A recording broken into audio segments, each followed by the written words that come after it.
E Gabriel falou, olha, no dia que você começou a orar, eu saí. Só que, no meio do caminho, o príncipe da Pérsia me impediu. Não é o príncipe humano, porque é outra guerra, né? No mundo espiritual. Outra guerra. Aí ele disse, mas eu clamei a Miguel, o arcanjo, e ele veio me ajudar. E Você já parou para pensar em quantos anjos e demônios existem no mundo espiritual? E que para cada demônio, há pelo menos 2 anjos.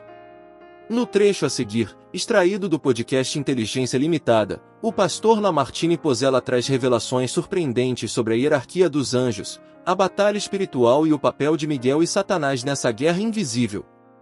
Olhos, a verdade é muito mais intensa do que você imagina. Os anjos foram criados de uma vez só ou eles são criados? foram criados de uma vez só. Então o número de anjos São existe um... bilhões de bilhões. Ah, é isso? Eu achei que eram milhares ou centenas. Não, a Bíblia fala de milhares, miríades, tá? Bilhões. Então, Tem mais anjos do que gente. E são milhões, um terço de... Então Não, bilhões. Bilhões, um terço de bilhões também é muito demônio também. Que tem. São centenas de milhões, né? Então tem um demônio pra encher o saco de... Tem pelo menos alguns demônios para cada um de nós. Lênia, tem um demônio agora te enchendo o Mas saco. tem mais anjo também, viu? Tem anjo também, pelo menos isso, né? Tem, para cada demônio tem 3 anjos, né? Ah, é?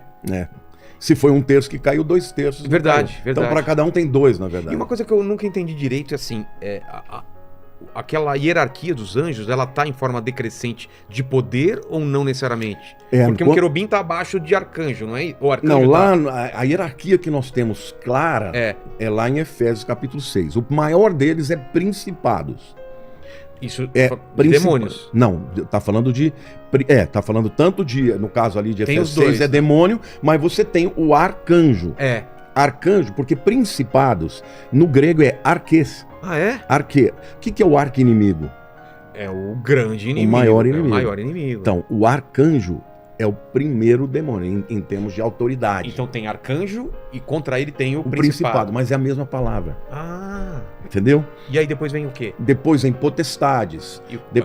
E para anjo é o quê? Não tem mais. No caso, por exemplo, de demônios, tem um monte de coisa, mas de anjo não tem mais. No anjo você... tem querubins... Sim, mas aí já são diferentes. Por exemplo, os querubins e os serafins são seres celestiais que assistem no trono de Deus.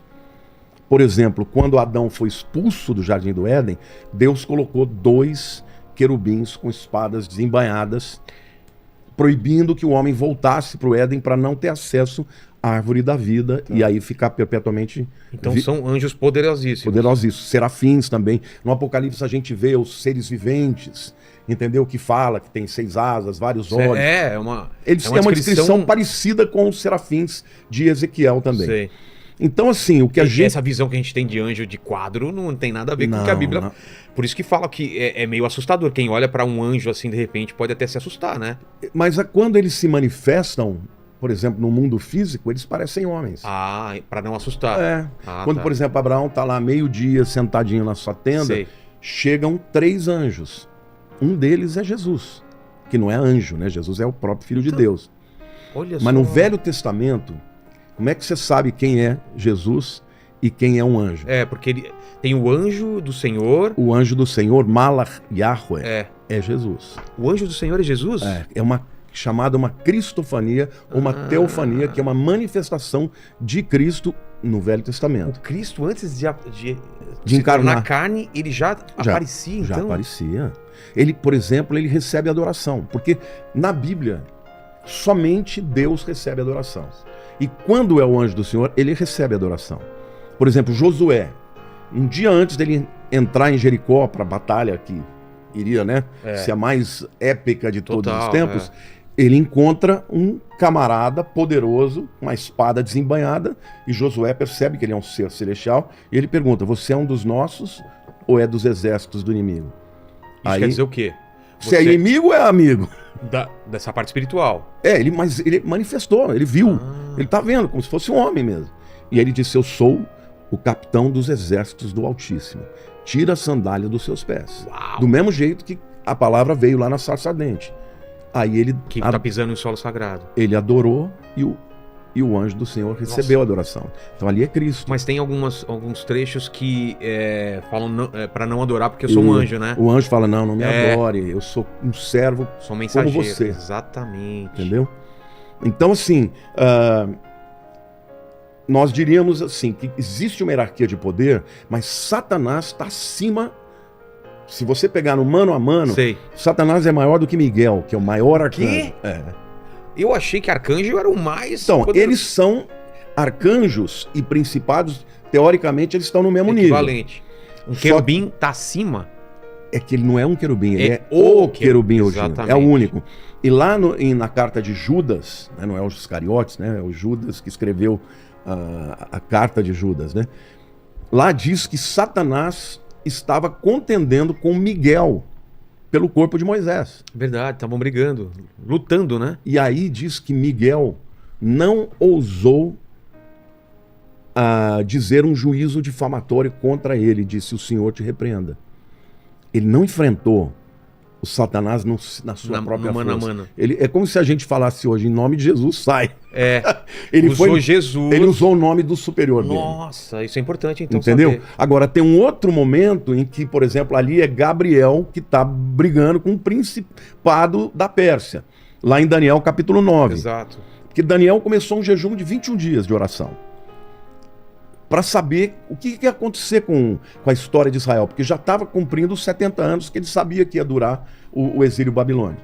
Então ele começou um jejum de 21 dias. De oração e jejum. No 21º dia aparece Gabriel, que é o anjo mensageiro, né? Não é o único, mas é o maior deles. É o que anunciou, por exemplo, para Maria que Jesus ia nascer e tal. E Gabriel falou: olha, no dia que você começou a orar, eu saí. Só que no meio do caminho, o príncipe da Pérsia me impediu. Não é o príncipe humano, porque é outra guerra, né? No mundo espiritual. Outra guerra. Aí ele disse: mas eu clamei a Miguel, o arcanjo, e ele veio me ajudar. E aí então eu vim. Mas isso é interessante, né, pastor? Porque estamos falando de... existe todo um reinado, uma hierarquia no mundo espiritual que reflete aqui. O rei da Pérsia, ou seja, ele tem um domínio espiritual numa região, correto? Sim, você tem um principado em cada país. Até hoje em dia. Até hoje. Tipo, na América do Sul, no Brasil. No Brasil você tem um principado. Que meio são os poderes, que domina é organizadíssimo. Satanás, ele no seu império, ele não tirou, vamos dizer assim, a hierarquia que existia no mundo espiritual que Deus criou. Então existem impérios demoníacos para cuidar de cada país ou região. Sim, assim como áreas específicas, né? Por exemplo, se principados ele tem controle sobre, por exemplo, uma determinada nação, você tem potestades que atuam em áreas específicas. Por exemplo, mídia. Eles são principados do ar. Eu não tenho dúvida. Por que hoje televisão, mídia, internet é uma coisa tão tremenda? Ô Vilela, eu não sei se você vai acreditar, porque é uma coisa assim que é uma experiência que eu tenho. Tá.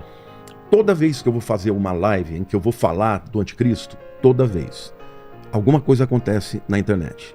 E vai dar problema aqui hoje, então. Não. Mas já deu uns problemas aqui quando a gente tava falando de inferno, umas coisas. Apagou a luz aqui. Foi. Não, literalmente tá cai.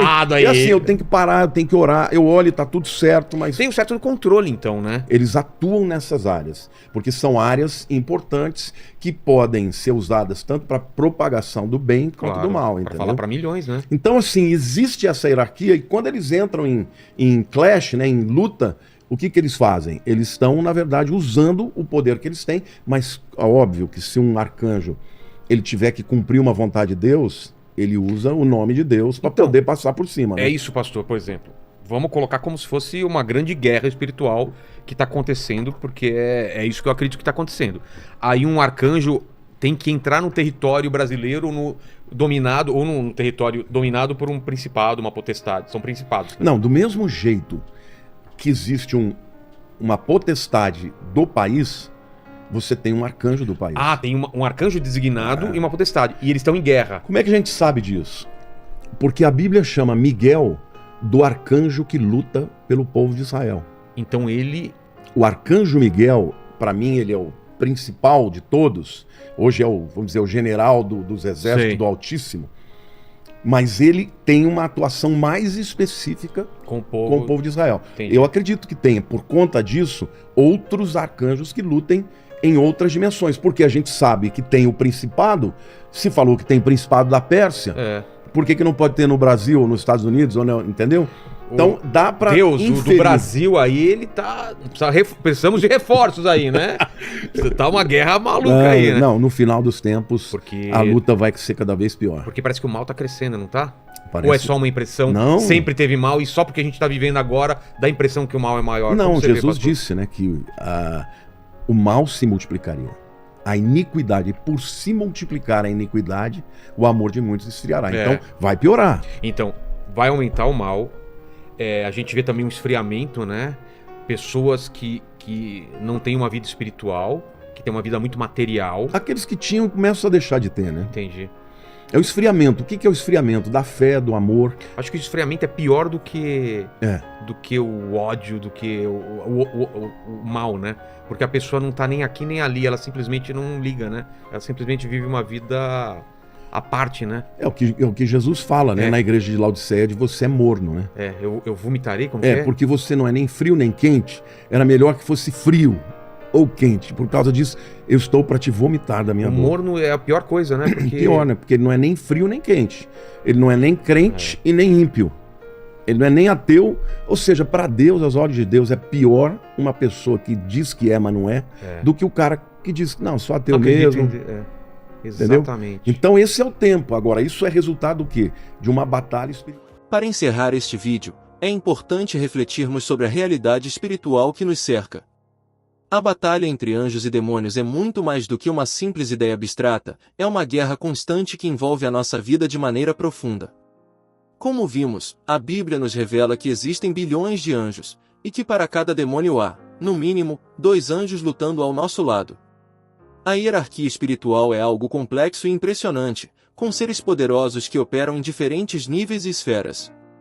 Essas revelações nos lembram da importância da nossa vigilância espiritual e da confiança no poder de Deus, que, com seus exércitos celestiais, nos guarda e nos protege em meio às adversidades.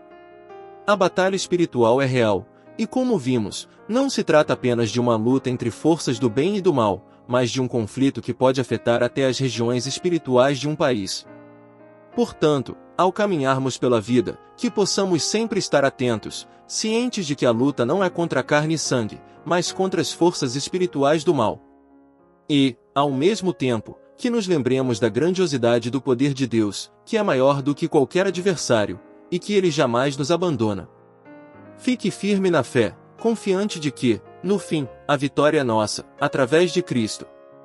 Que Deus abençoe você e que seus anjos acampem ao seu redor, te guardando e protegendo. Se você chegou até aqui, se inscreva, curta, compartilhe e registre sua opinião nos comentários. Sua participação é muito importante para continuarmos trazendo assuntos interessantes como este. Obrigado por assistir, que Deus te abençoe, e nos vemos no próximo vídeo.